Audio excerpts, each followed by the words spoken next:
Welcome, everyone. Welcome to the Center for Spiritual Living Victoria on Zoom this morning and online recorded if you happen to pick this up later in the week. It's lovely to have you here with us today. And we do hope that we'll be back in person soon. But for now, it's great to be able to see people's faces and to connect with one another through the miracle of technology. And I would like to invite Reverend Joanna to do our opening treatment today. Thank you, Reverend Carrie.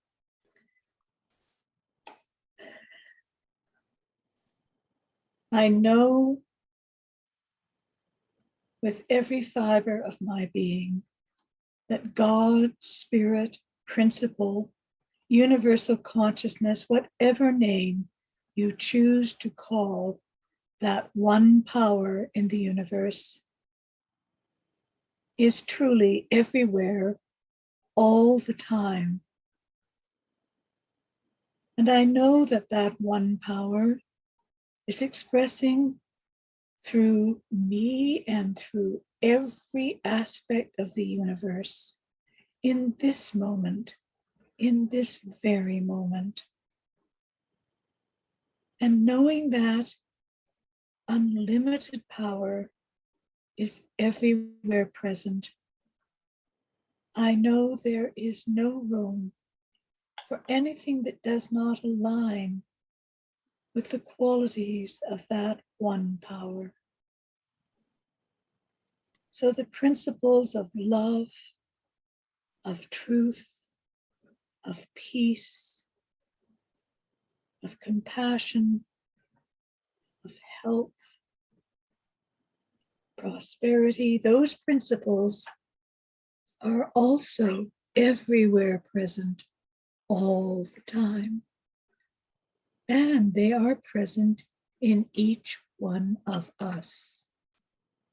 How amazing to know that that incredible power is ours to draw on at every moment of the day.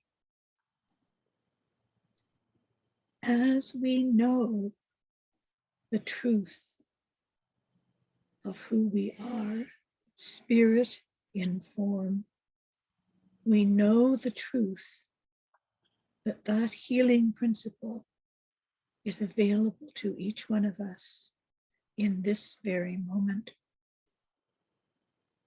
So let us trust Spirit. Let us take time each day to turn within, to be with Spirit, to know the truth of who we each are. And as we know this truth, that healing power washes over us, infuses us, and lives through us in every moment. I give thanks for the power of this teaching, for this truth that indeed sets us all free.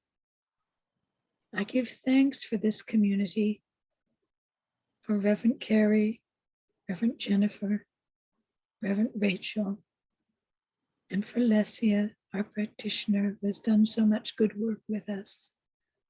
I give thanks for all of you, knowing that it is community that strengthens our understanding of Spirit and helps us move forward through every day. I release my word to the law, knowing it is so, and so it is. And so it is. Thank you, Reverend Joanna. And I would like to invite Darlene to share some of her music with us this morning. Darlene? If you'd like to sing along with me, there is only love.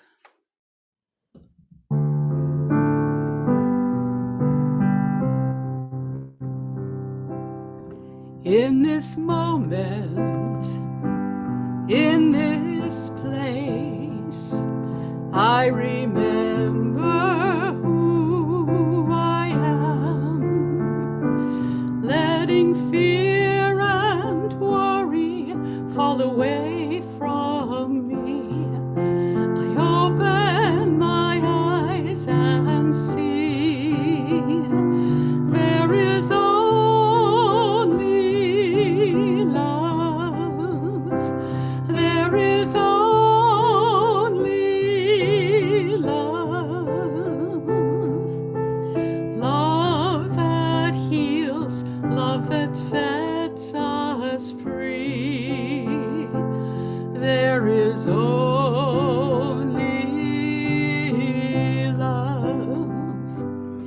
When I lose myself, when it seems I've lost my way, when I go inside and quiet my mind, I can hear Spirit gently say, there is only love. There is only love. Love that heals, love that sets us free.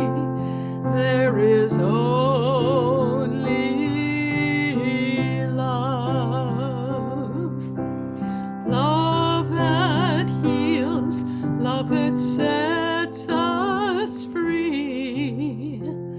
There is only love. Oh, thank you, Darlene. That was so beautiful and so appropriate for today. And I want to start today with a little bit differently. My title today is Revelling in Love. So I'd like us to begin with a meditation. And I just invite you to, just breathe in and to close your eyes and be very comfortable in your chair.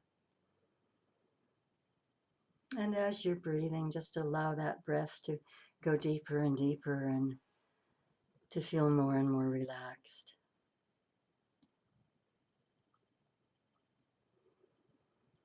And in the center of your chest, see a tiny, dazzling light, brighter than the sun. And that light is beginning to grow. And it gets larger and larger and larger. It expands throughout your chest, throughout your shoulders, your neck, your head, your arms, your hands, your torso, your buttocks, your thighs and knees and calves and ankles and feet and toes. You are ablaze with this light, this beautiful, healing, loving light. And now watch it start to very slowly move outside your body from the inside out in the form of a huge three-dimensional heart.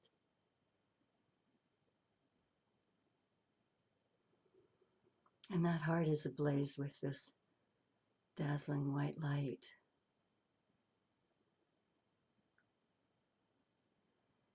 And there are bits of pink and aqua and gold starting to move through it. And you're just so at one with this heart, with this love, with this rainbow of love.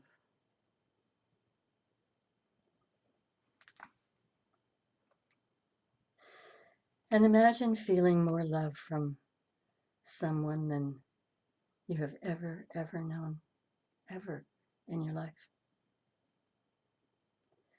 More love than you ever dreamed possible. And from someone that perhaps you've never even known.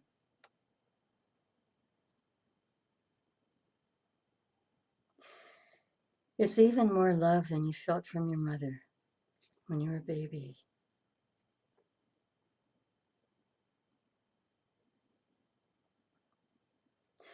And imagine being loved just for being you.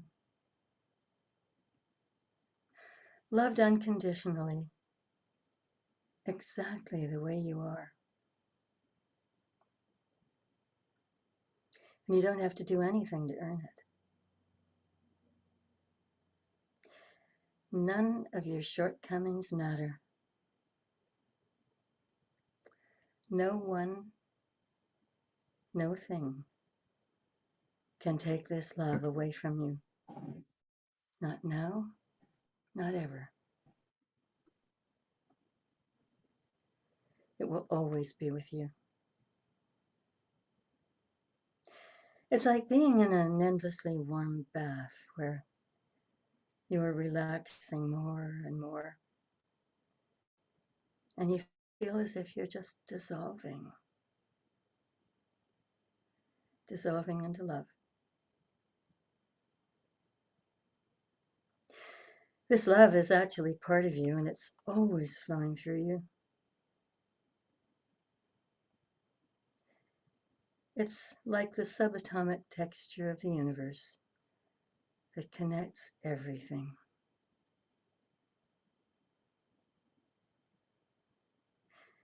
And when you tune into that flow, you feel it in your own heart. Not just your physical heart, but in that place that you point to in the middle of your chest when you say, I am.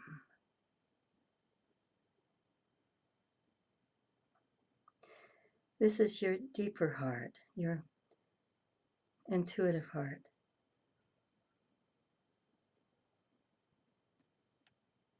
It's the place where your higher mind and your soul come together, and you're connected to the vast universe, the consciousness of God.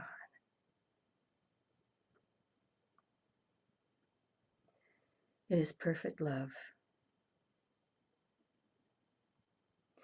It is the perfect love that was indwelling in the Christ, in Buddha, in all the great avatars, and it is indwelling in each of us, for it is God itself. It is the one God that is common to all religions and to all people everywhere. And it lives in the undivided heart.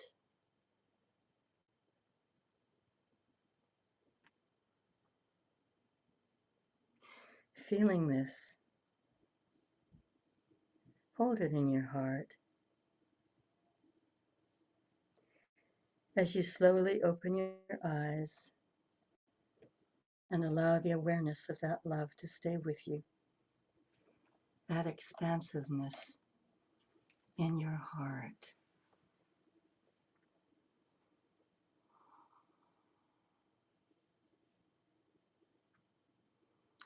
And so we revel in the love of the divine. And it's so important for us to feel this. If you're having a problem getting to that place, then I invite you to spend a little time on it every day. And you'll find that gradually you'll get there faster and faster until just by closing your eyes and invoking the name of God, that you feel this in your heart. It's such an important practice because it's so easy for us as humans to fall out of that practice and to disconnect from that eternal love, that infinite love that is always, always there. The question for us is, do we feel it? Do we operate from that place in our lives? I often say, I get it, I lose it. I get it, I lose it. I really want to be in a place of not just getting it, but of always, always being conscious of it. To fully understand that we are loved beyond measure by an infinite power. That is our birthright. It's that love, it's that that divine love that manifests everything in our lives. You know, as we go into chapter 3 of the Science of Mind textbook, Ernest Holmes talks about love. You know, it's a chapter that's titled What It Does. And basically, just boiled down to a few simple words, what it does is it loves us. Now, we may have some problems really understanding that, understanding how that manifestation takes place. And what Dr. Holmes wrote is that love points the way and the law makes it happen. Now, love is another word for God. You know, Emerson said love is God. But Dr. Holmes, expands upon that and says it is another name for God. But it is first cause. It is what is the creative force that is within each one of us. And as we think deeply, as we feel deeply, as we focus deeply, we manifest things in our lives. And as I often say, that's the good news and that's the bad news, because this power does not discriminate one way or the other. It is impersonal. And so whatever it is that we are feeling deeply connected to and what we're focusing upon most of the time is manifesting in our lives one way or the other. And so that's why I always say we have to be careful what we think. We need to be consciously aware of our thoughts. We need to make this a practice to be consciously aware of our thoughts. You know, the universe, God, spirit, whatever you want to call it, does not judge. It simply gives. As Ernest Holmes says, there is a divine givingness at the heart of the universe, and it only knows to say yes. Now, it doesn't say yes to just a fleeting thought. It doesn't say yes to, to something that we just think of and then dismiss immediately. It's those lingering thoughts, those deep belief systems, those things that have been imprinted upon us from the time that we were born and continue to be imprinted upon us, or as I like to say, we're like computers that are being programmed, and that programming never stops. And so we need to be the antiviral system in our computers. We're the ones who need to change the things that are not so good in our lives, and love is the absolute perfect way to do it, to get there. You know, with most of us, it comes and goes, this love, in terms of our feeling it, for anybody. There's so many different kinds of love. You know, there's love for a partner, significant other, husband, wife, which can absolutely fill our hearts in such an incredible way. And there's that unconditional love for our children. There's love for our friends. There's love for humanity. There's love for our planet. There's love for animals. But the thing is that if somebody says something we don't like, or if something happens that we don't like, that feeling goes away pretty quickly. We dole it out. Okay, well, I'll give you a liter of love here and a cup of love there. And I'll give you a little more here and maybe a teaspoonful today because I'm just not feeling like you're really who I want you to be today. And that's not what it's all about. It's about being love. It's about being this divine love, about really understanding that as sparks of God stuff that we are, that this divine love is also who we are until our minds get in the way and kind of mess things up. That's when our ego minds are at work. And the ego thinks that it can do so much more than God can do. I mean, we don't consciously think that. I don't go around thinking, well, I'm stronger than God. I can do more than God can do. But how many times in my life have I had some sort of a challenge and I thought, oh, I have to deal with this. I'm the one who has to deal with this. I'm fond of saying, why pray when you can worry? It's such a human instinct to go first to those places of worry, to places of fear, to places of mistrust, When in fact, when we stay in that presence, stay with the divine, all of those things just disappear. That's really the place that we're really meant to live. This divine presence does not measure its love. It is everything. It is everywhere. It is love itself. And we are called to be love itself. It's a quiet thing. It's deep. You know, we catch a glimmer of it in prayer and meditation. And we catch a glimmer of it in stories, things that touch our hearts. And it's really important for us to continue to feel this, to be with this presence, to spend time with it consciously every day. And perhaps it's music, perhaps it's reading poetry, perhaps it's reading spiritual work that gets us to that place. Or perhaps it's some story along the way. I was remembering yesterday that Wayne Dyer, who had 6 daughters, told the story of when his daughter Serena was born. She was not able to eat, or she didn't want to eat. And in the first 3 months of life, she only gained 7 ounces. And it's hard to imagine that a baby can live and only gain 7 ounces in 3 months. And as she got a little bit bigger and a little bit older, by the time she was a year and a bit, she started, when she was sitting up, she started to rock forward and back and forward and back. And then she started spinning things. And Dr. Dyer said that they realized that they were starting to lose her. They were losing her to autism. And he was so profoundly upset by this and so profoundly sad. And then he remembered that 15 years before, he had sat down with a family who had an autistic son named Ron.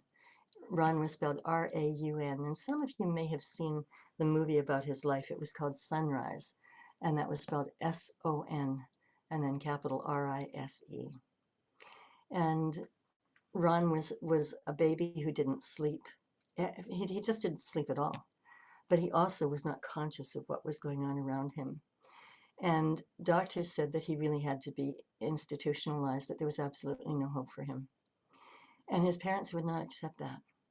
And so what they did was they hired a lot of young people who would take turns spending time with Ron day and night through 24 hours a day. And if he rocked, they would rock with him. And if he was spinning, they would spin with him. They would mimic absolutely everything that he did. And when he would allow them to touch him, which wasn't all that often, they would touch him. When he would allow them to hold him, they would pick him up and hold him. And they would tell him how much they loved him. And bit by bit, Ron started to shift until he became a perfectly normal child in every way. And he graduated from law school and has a thriving practice to this day. And he wrote the foreword to his father's book, Sunrise, which, as I say, became a movie. I mean, it's a beautiful, beautiful story. And we know that, you know, autism is definitely rise everywhere. And there are many reasons that people think that this is happening. And we don't really know for sure. I mean, a lot of people blame it on immunization. Most doctors will say absolutely not, that autism typically begins in children when they're around 2 years of age, whether they're immunized or not. We simply don't know. But the thing is that there is something that can be done about it. If we have enough love in our hearts, and if we give those children that kind of love. Ram Dass, the great mystic who lived on Maui for so many years and wrote such illuminating works. He talked about disease on the planet. He talked about autism, but he also talked about cancer, and I'm sure today he would be talking about COVID. And when he was asked about these things, he said, "It's the soul reacting to the terror of being born into a world with too much mind and too little heart." Think about that. The terror of being born into a world with too much mind and too little heart. There's something that happens to all of us when we get out of our hearts. You know, that longest distance we'll ever take, the 18 inches from our heads to our hearts, when we're not in our hearts, when we spend most of our time in our minds. And let's face it, we grew up believing that our minds were so important. I'm not saying they're not. We need them. But we grew up intellectualizing everything. And of course, our teaching is very intellectual as well. And so if we spend a lot of time um, in our minds synthesizing the teaching and not getting into our hearts, then we are not living the lives that we were born to live.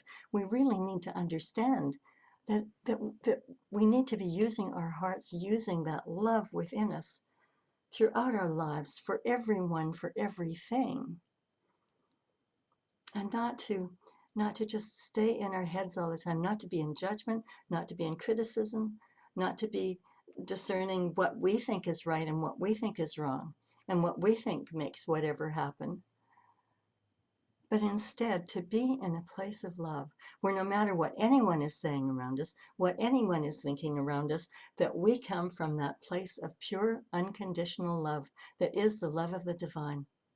And it takes a lot of practice. You know, I've talked about that before. I think I talked about it last week about, you know, about asking God to love through me.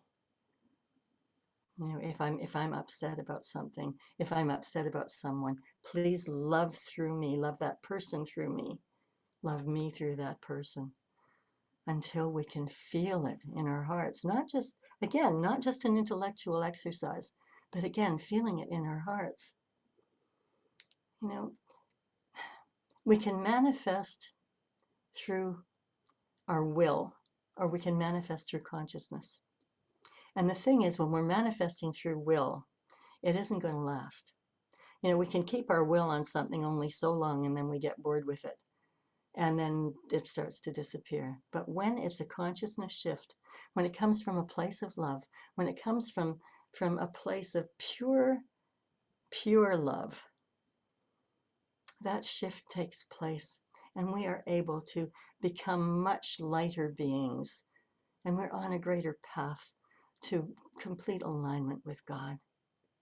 Now, one of my favorite expressions or favorite writings was from Mother Teresa. And she said, "I am God's little pencil writing a love letter to the world."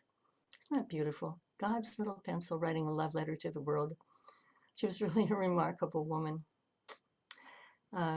I've shared before that a daughter of my heart, rather than my biological daughter, I won't get into the whole story, but she spent 6 months volunteering in Mother Teresa's mission in Calcutta when she was 19 years old. She had trekked into the base camp of Everest just before that. And when she went to Mother's mission in Calcutta, she said, you know, there were so many people in pain and suffering, and she didn't know what they wanted. She couldn't speak the language. You know, she said they were crying out. She didn't know if they were hungry, if they were thirsty, if they needed some kind of medication. And she said after a couple of weeks, she realized that the only thing that they wanted, the only thing they needed, was love. And so she loved them. She said she learned to just hold them in her arms and tell them that she loved them. And when she came home, she was just this light being. There was a light that came from her, a radiance that I hadn't seen before, although she was always someone really special. And I've told you that when she came home, she came to my place and we had dinner, and then she went into the interior to visit her biological mother. And her boyfriend drove through a stop sign 3 days later, and Jessie was instantly killed. And it was horrific. I mean, anyone who's lost someone knows how horrific that is.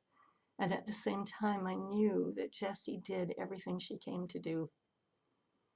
She had turned into this being of pure, unconditional love for everyone and everything at the age of 19.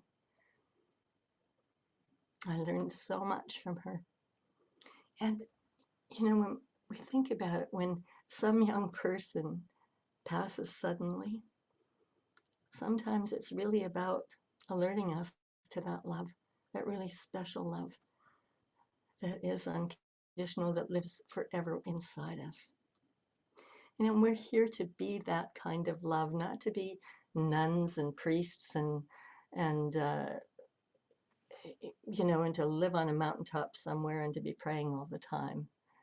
We're here to be love and to be peace, to be examples of that. Jessie was that.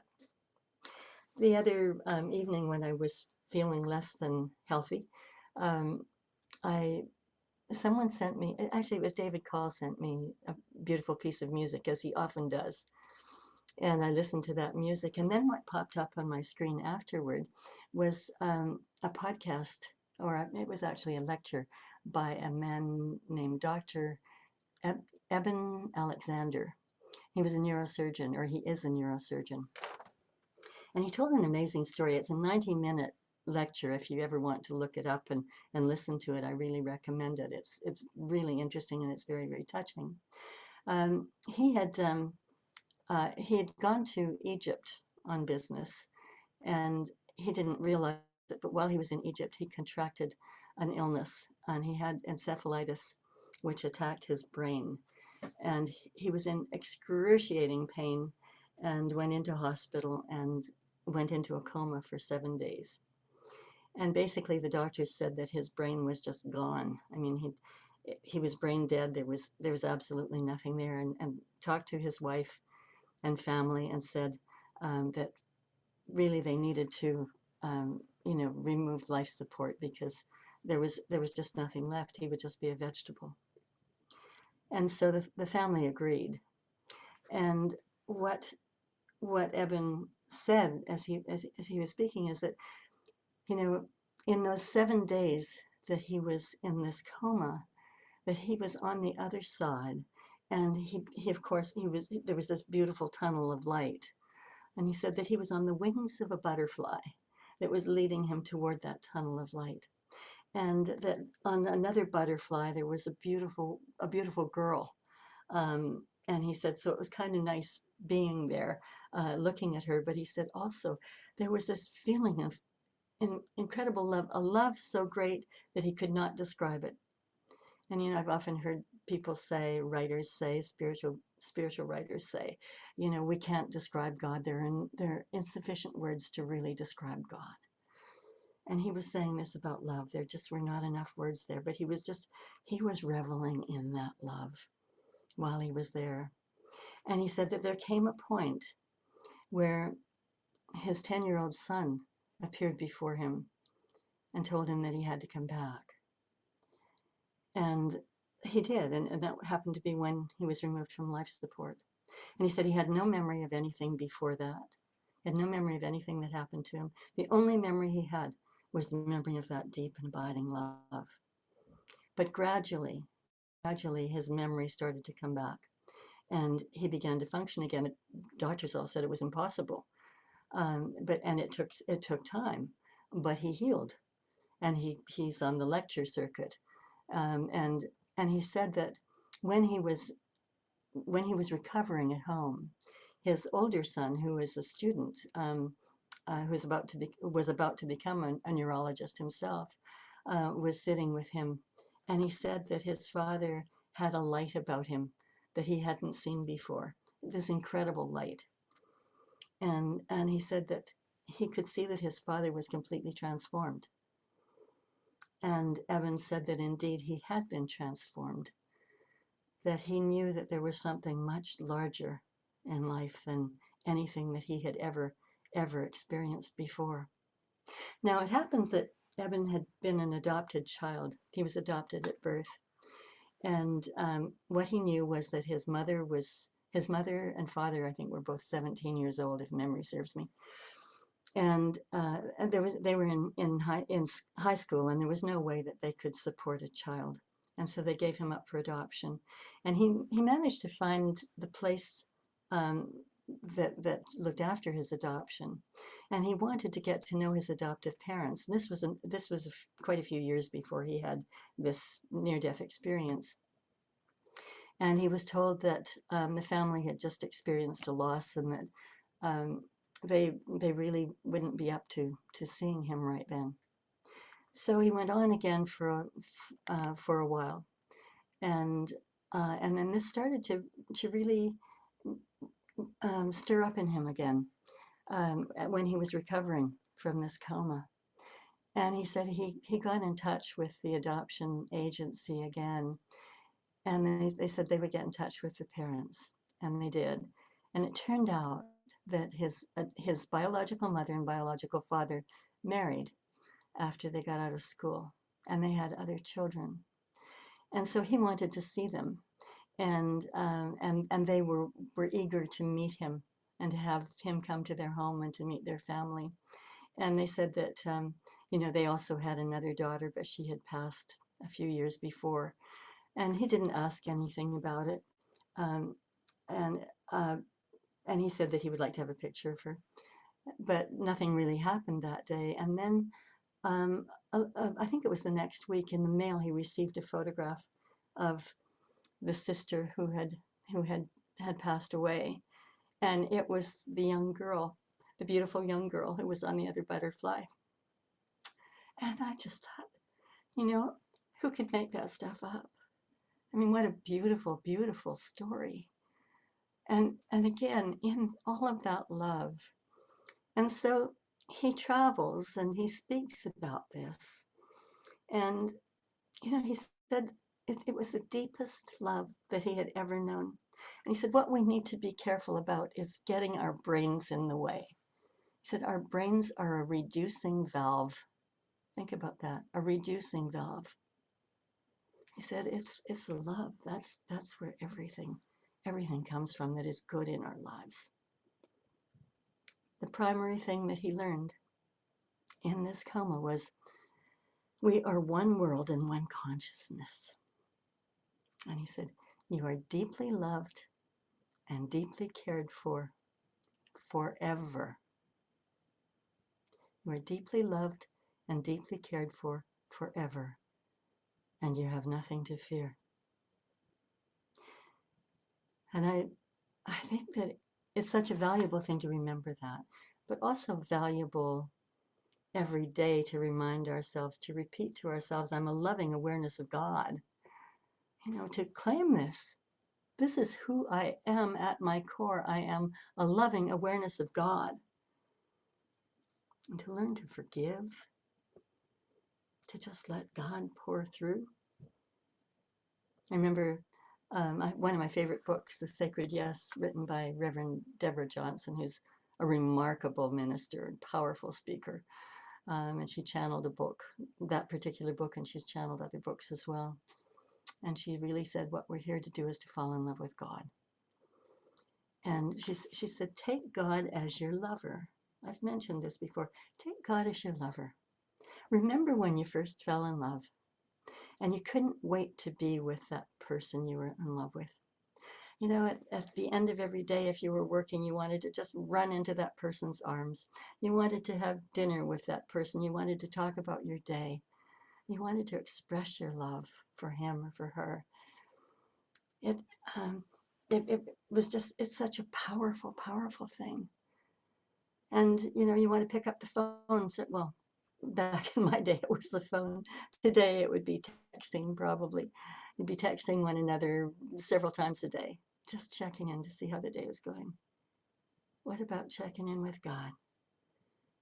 What about loving God that way? With whatever is happening, saying, I want to share this with you, beloved.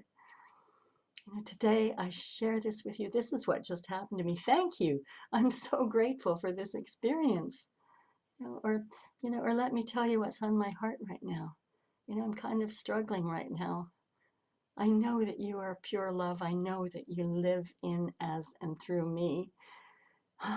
Right now, I just want to connect with you. And that's what I'm going to do. Treat God as you would a lover. That is all. When I first read that, it just, it thrilled me. Because I thought, yes, that's the way it works. That's the way it all works. Infinite love of God is unstoppable. Unstoppable, and it fills you and everyone and everything in the world with its love. So let us remember today and tomorrow and always, we are deeply loved, we are cared for, and there is nothing to fear. And we can revel in that love. And so it is. Oh, and so I thank you so much for being here today. It's really a pleasure to have you all here and to be able to share this time with you when we're not able to be together in person. And I will let you know as soon as we know when we can be back in person again. And this is the time in a service where we typically would do our offering, and of course our expenses continue whether or not we're in our physical facility. And so I invite you, if you feel like doing this today, of making a contribution through e-transfer. That would be donate@cslvictoria.org, all lowercase, donate@cslvictoria.org, or go to our website, cslvictoria.org, and there is a donate button there which will take you to PayPal, where you can make a donation through PayPal or on a credit card or debit card. And we are very, very grateful. I bless you for all you give. I bless you for all you do. You are what really, really makes such a difference in our lives, and what makes a big difference in our community as we gather together in love for one another and for this wonderful life that we are given, that we are blessed with living. I bless you all. And I would like to invite Reverend Joanna to do a benediction today. Joanna? Thank you, Carrie. And so as we come to the close of this service this morning, let us take the powerful truths that Carrie has shared with us into our own hearts. Let us know the truth of love at the core of our very being.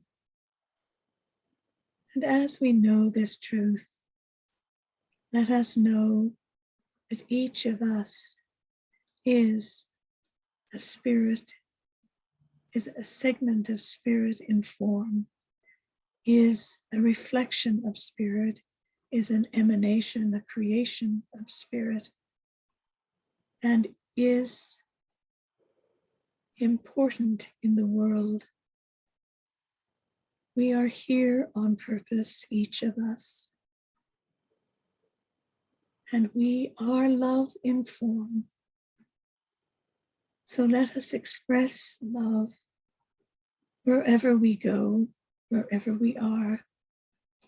Let us be that loving presence, which is the essence of who we really are.